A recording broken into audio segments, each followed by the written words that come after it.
So I've just done a video that comes after this video, and the reason that I'm doing this video is to briefly explain that the video that's coming is about the majority of it is about the challenges that the car industry faced with electric vehicles, and like my walks and talks, they I shoot off at a tangent and chat about other things.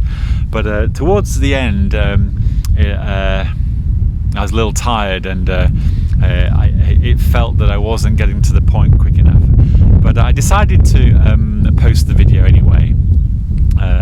Hopefully it's not too bad, although if it is bad, just tell me in the comments below and I'll take it down, and I will cover this material again in another video. But anyway, hope everyone's well, and I hope the video that follows is okay, and bye for now.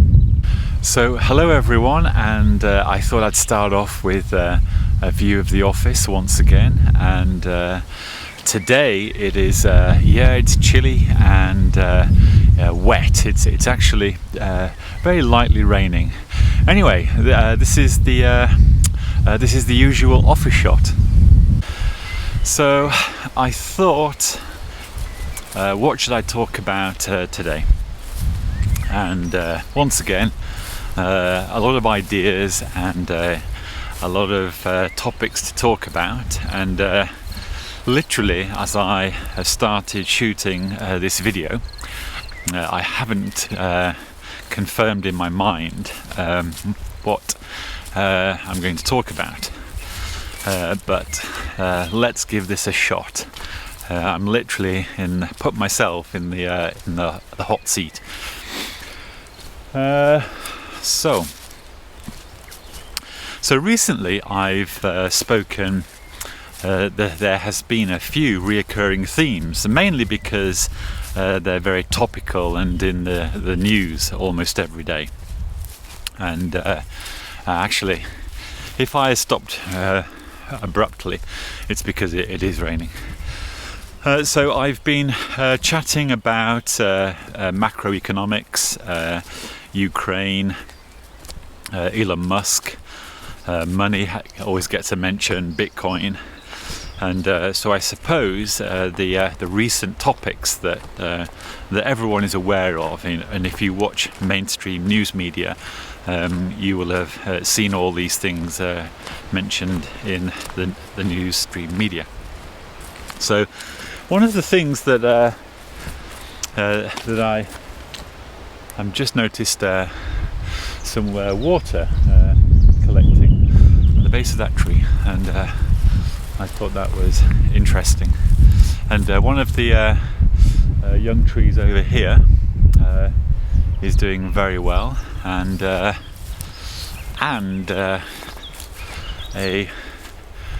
cherry tree, I believe, here is doing well, and of course this one there that I put a lot of compost on last year. Anyway. And so the reason that I chat about these things is because I have to know about them and take a view. And I keep noticing how bad I look in the viewfinder thing. I do apologise. Hair and makeup. They formed a union, and they're on strike. They don't want to work for me. The working conditions are not good enough. The pay is not good enough. And I've probably breached every other problem. So hair and makeup just don't want to do the job. So I look like this.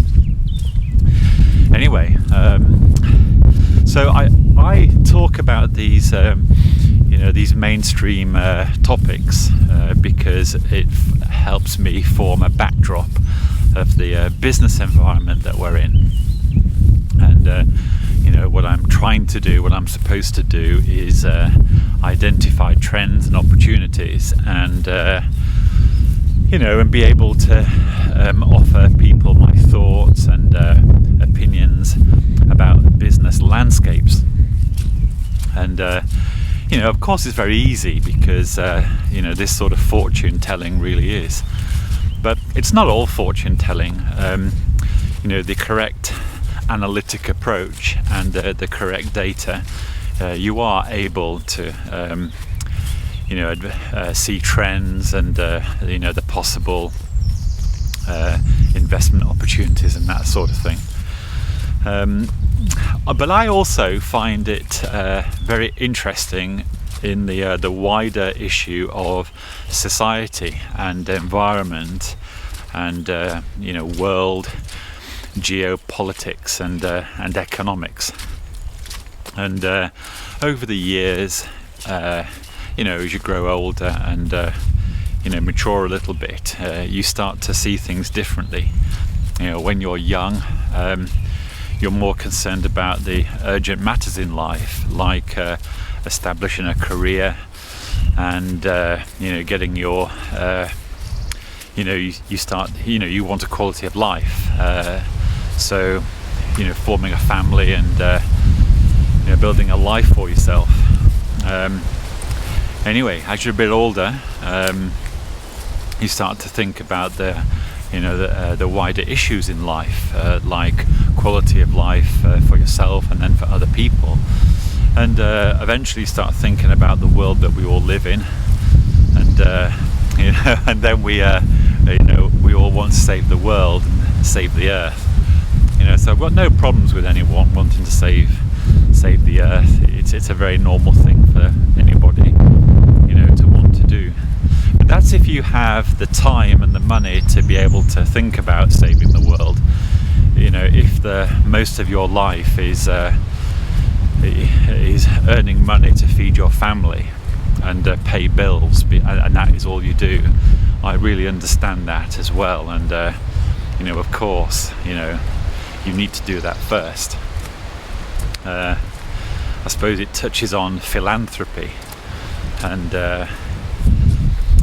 we hear of wealthy people in the media wanting to save the world. Actually, as I said that word then, I quickly thought of Bill Gates, and I am really not convinced by that guy at all. I think there's something wrong there. I don't believe his objectives at all. It occurs to me that he likes meddling in other people's lives, and he wants to make money. I don't trust him at all. I think Bill Gates is a phony, and I haven't met the guy, so maybe if I knew him I would change my opinion. But what I've been subject to in the mainstream news media and what I've heard other people say that know him better than I do, I'm led to believe that guy isn't trustworthy. His motives are not clear, and what he claims on camera, that's not his real objective. Stay clear from that guy is my bottom line. He's not trustworthy.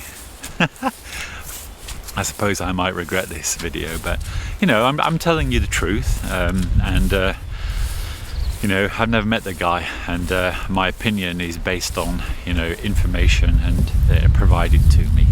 Anyway, philanthropy.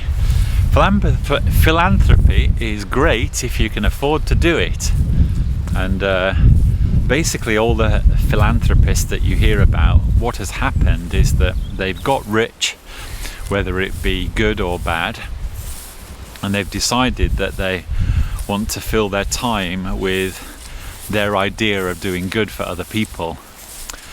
So with all their vast money, they purchase prosperity for some people, and they support good deeds. Now, yes, there is lots of really good philanthropy that does work, so I'm not discounting that. I'm talking about the other philanthropy that seems to be more about the individual's ego and their desires, and reinforcing their ideology. So anyway, that's philanthropy. So back onto what I've been chatting about the last few videos.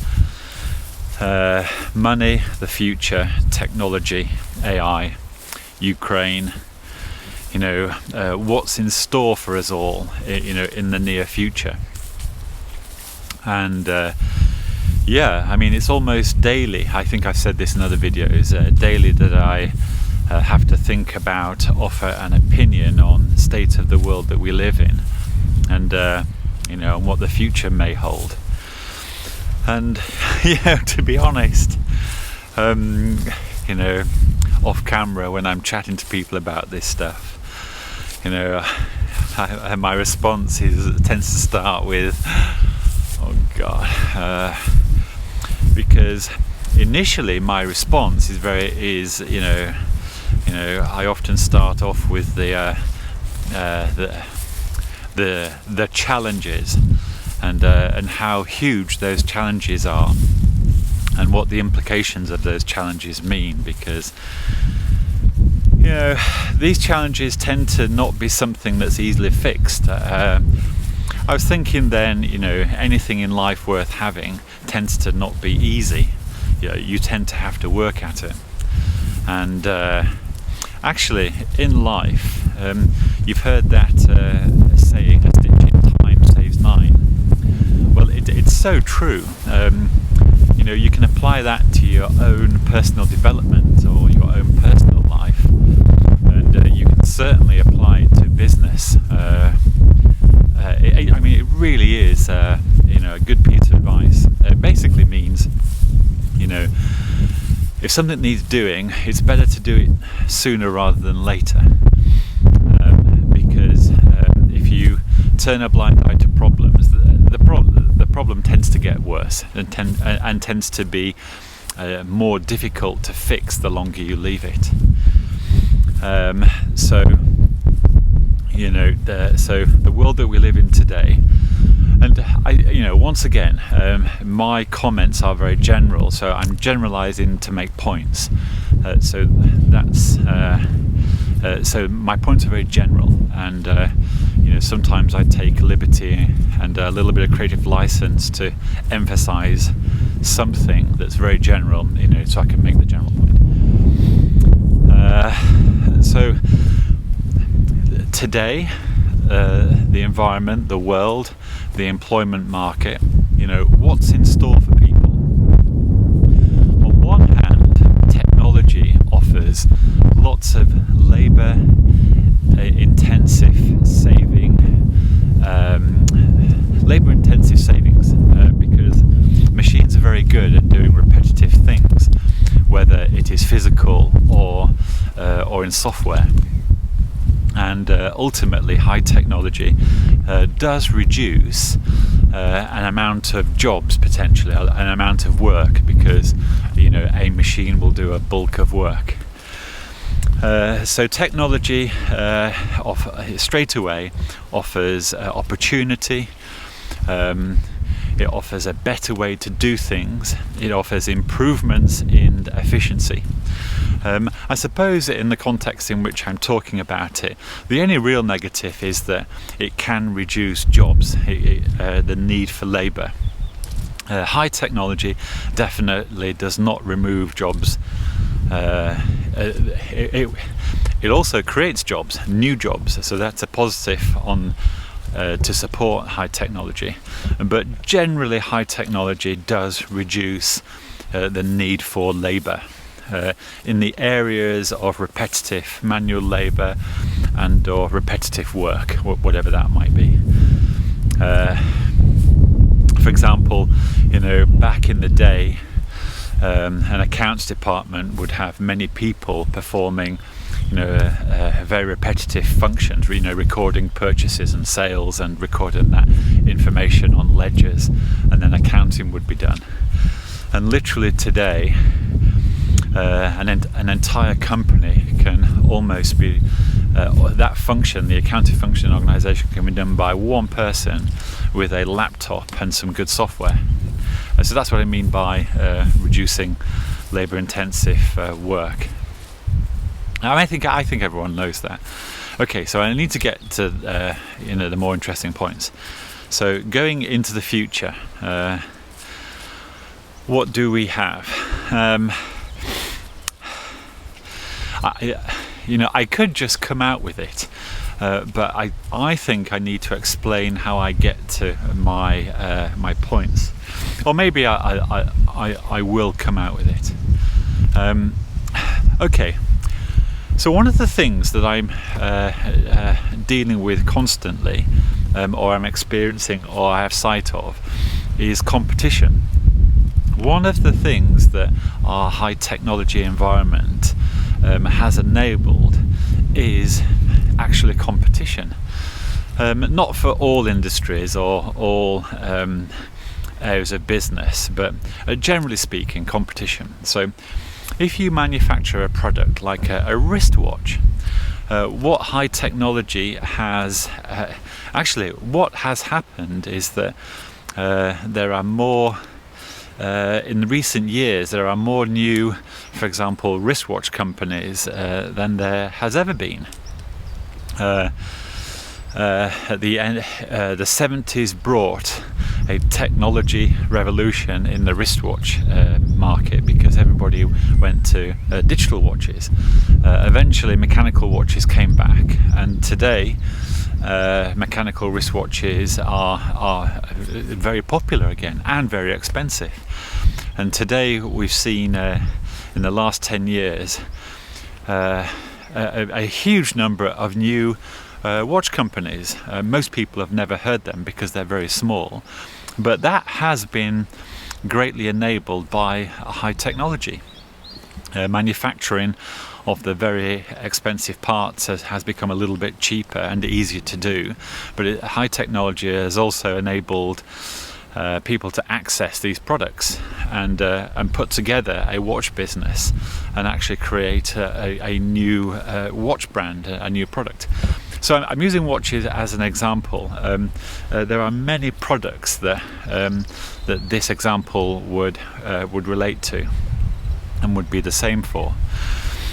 So technology has is provided us with opportunities across the board.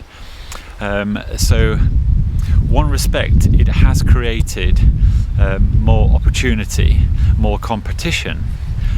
The negative of that is that lots of markets can't sustain the amount of providers in that market, so the competition tends to be fatal. So even though there are lots of competitors or lots of new businesses entering a market space, a lot of them do not survive. So the very thing that brings them opportunity and into a market space is the very thing that can also remove that opportunity, because the competition is so good. So what technology is doing is it is creating new market spaces, it is creating new opportunity, but it's also raising the stakes. So to survive in a market space, to be a new product, to bring a new brand name into a market space, everything about that has to be much better because of your competition. Now, so technology has enabled a new market space, which is great. It has created employment because more companies have entered that market space, but the thing itself creates a highly competitive market space, and lots of new players in that market will not survive.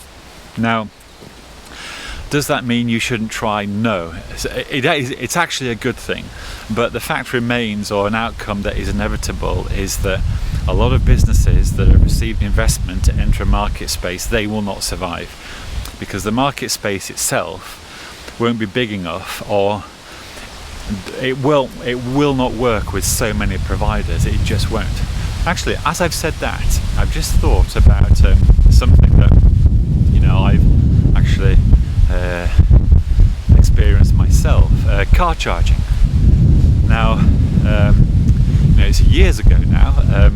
A friend of mine that worked in the car industry, he and I, had many chats about how we could possibly bring a new battery charging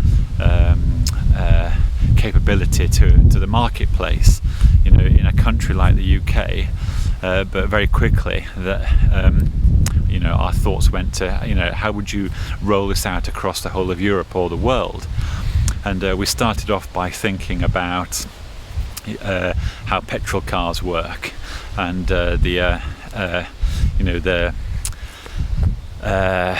petrol stations that you find everywhere.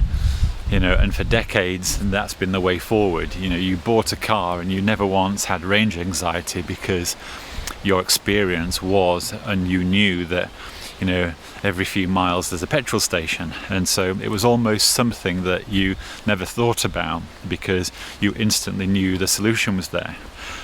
So because electric vehicles are so new, and we hear of this comment in the business press and in the news, range anxiety, and also we know that charge stations are a new thing. The audience, the marketplace knew that you could not assume that there'd be a charge point, and that's very much the case. So when you are in an electric vehicle that's not a Tesla really thought about. Oh, that's a donkey. We might see that in a minute. So Tesla, this is another thing that Elon's done very well. Building his electric vehicle, he knew at the same time he needed to build the charging infrastructure. It's a very smart thing to do. Other companies have not done that, relying on the free market to meet that need. Hey, there's a donkey here. Let me spin around and I'll see if you can see him. There you go. He's just there. And what I may do, it has interrupted my video, but what I could do is flick the camera around, I suppose. Hold on, I'm going to flick the camera around. I don't know if you can see the donkey there, but he's there. I hope the owners of this property don't mind me. And there you go. There's the donkey. He's nice. Anyway, I'll come back to me. So there you go. Interrupted by a donkey. He's very nice. I'm saying he. I don't know if it's a he or a she, but what a lovely creature. And I'm more than happy to be interrupted by. Hello there. Hello.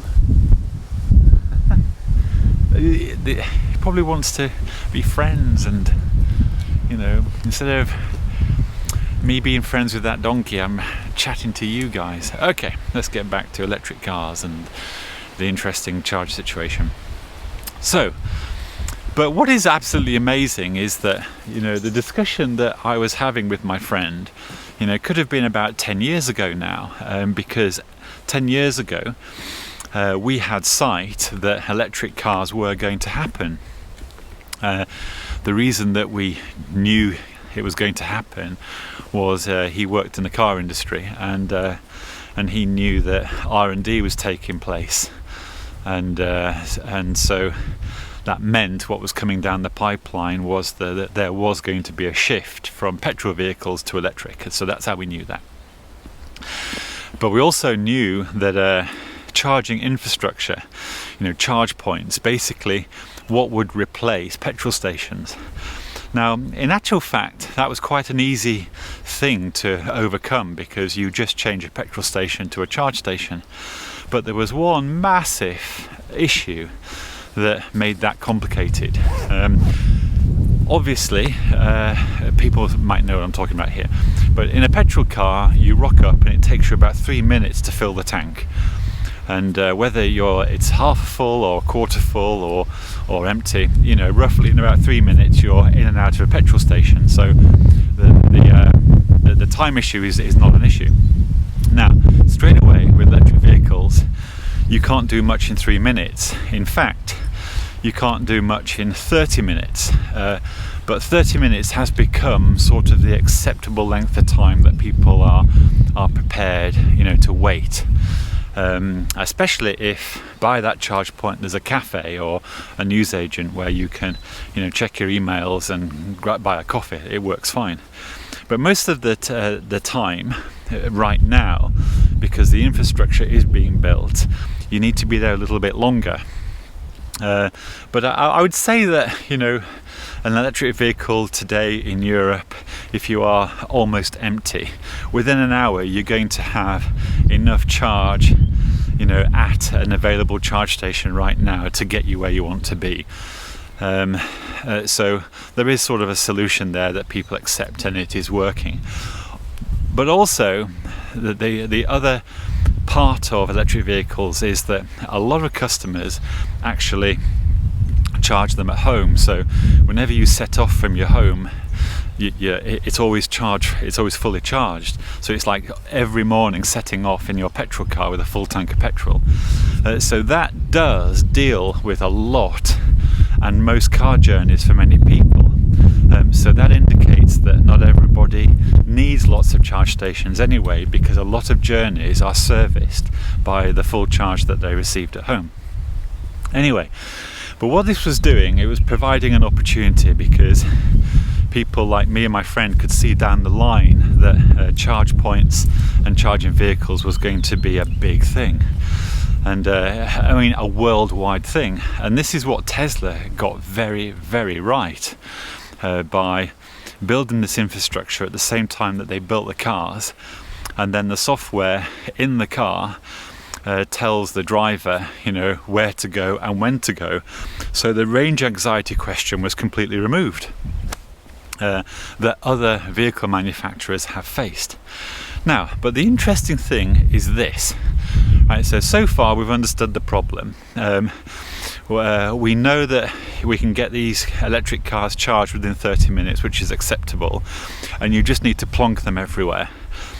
There is one technical problem there, and that's getting the power the power to these charge stations. So that's something that has to be that the provider has got to work out, the local councils to meet electricity supply.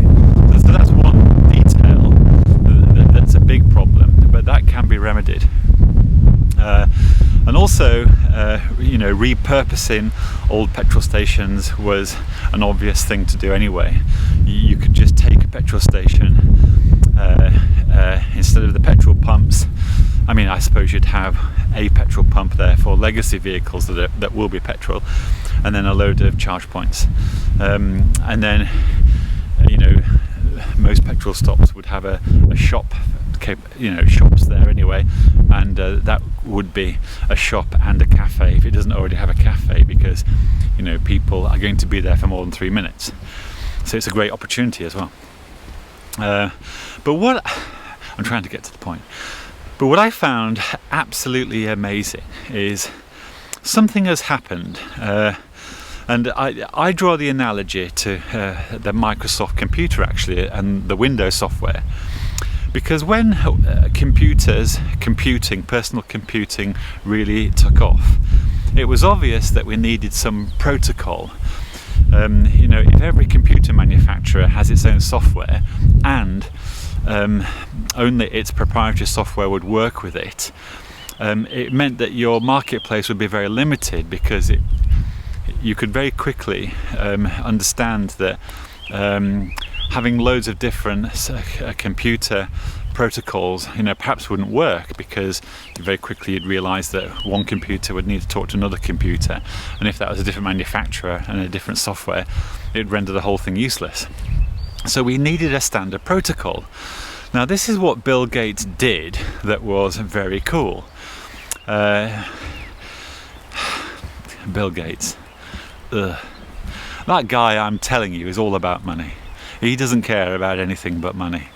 Anyway, but what he did do that was really a very good solution to a big problem was he could see that the need for a standardized protocol, and that was MS-DOS. That was the disk operating system that he saw the future for. That why can't he thought literally all computers around the world this will be the language that they use for them to do stuff.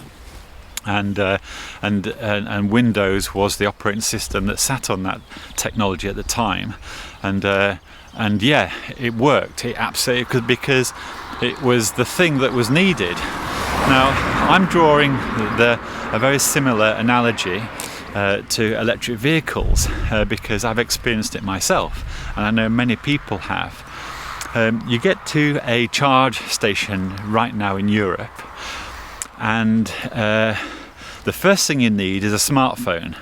You can't just rock up with your credit card or with cash. It just will not work. So you need a smartphone. Now, the last charge station that you went to and you downloaded the app for doesn't necessarily mean the next charge station you arrive at, uses the same app. So straight away you've got to pull your smartphone out, download the app that the thing is attached to, and then enter your credit card details, and 10 minutes later the thing might work. But what does happen, especially in Europe, is you've gone through this 10-minute of frustration, and you plug in the cable and it still doesn't work. Eventually you call the phone number, and you get through to a very helpful person that tries to reset something, and it still doesn't work. Now, this is something that, especially in France and all the European countries actually, and it just happens too often. And the reason for this is that there are too many players in this space. What the motorist really wants is to know what the standard plug is, and so that has been addressed, and it's called the Type 2 CCS plug, Type 2, and so all the European manufacturers now have this plug, and even Teslas that are sold in Europe have this plug. Right, so we are moving towards a standardized plug, so that's a good thing. But because there are many players in this market space, and each one has their own app and slightly different ways to do it. So some of them allow you to make the payment with your smartphone using the card reader. Others allow you to use a credit card, but you have to sign up first. Others need you to have in advance paid for a card that then is linked to a credit card that you have to do on your smartphone or laptop at home. So the whole thing is very complicated. You just can't rock up because there's no standard protocol. It's a free market. Now, I understand why that free market was there, because the governments must have thought, we'll just let the private sector work it out and get in there. But what's happened is that there's a lot of cost involved. So the profit margins are very thin right now. In fact, the profit margins, I expect that there's no profit. So all the investment is for the future. So you've got a lot of players all trying to get into the market with strategies that aren't very clear.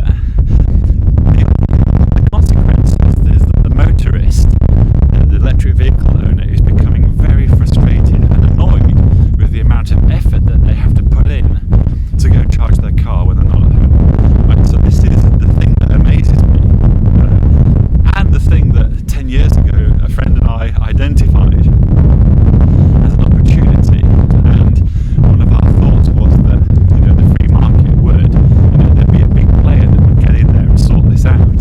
But it never happened. I imagine it is going to happen, but right now you have still so many providers all doing it slightly differently, and some are very expensive, some are cheaper, and still some are free. But right now you've got this Wild West thing going on, and has it put people off? Some people, yes, but others, it hasn't. Anyway, it's interesting, and this video, I'm not sure I was intending it to go down this direction, and I perhaps could have explained this much better, but anyway, it's a walk and talk. So my point was that business is tough. The point that I'm getting to, business is quite tough, and something as large as vehicle charging infrastructure, what a huge task it is. because you're dealing you're dealing with the whole world. Because car manufacturers need to view the entire world as a market space today, and so they need to know that if they put a charge plug on a car, their potential customer that might be the other side of the earth, that can be serviced by a third party. And so that's the huge challenge. It is incredibly interesting. Just think about it. It's only in the last few years that electric vehicles have really become a thing. Many people have them, and it's growing enormously. But there's so much attached to this subject. The reasons for this change, the surrounding issue of climate change and burning of fossils, and it's an interesting. Anyway, I'm not sure I've done this video justice, and I'm not sure if I'll post this video actually. But anyway, I'm going to finish it here, and if I can rescue it, I might come back very quickly. But so today this is a very it's a walk and talk. At least I've said something. It hasn't rained on me yet, although I have felt a few spots. And if you're listening to this to put you to sleep, I hope it has put you to sleep. And yes, I will say ciao for now, and speak to you again. I'm walking down this road and I am bursting for the toilet. Luckily, there is lots of opportunity around here to solve this problem, so I'm just going to deal with it right now.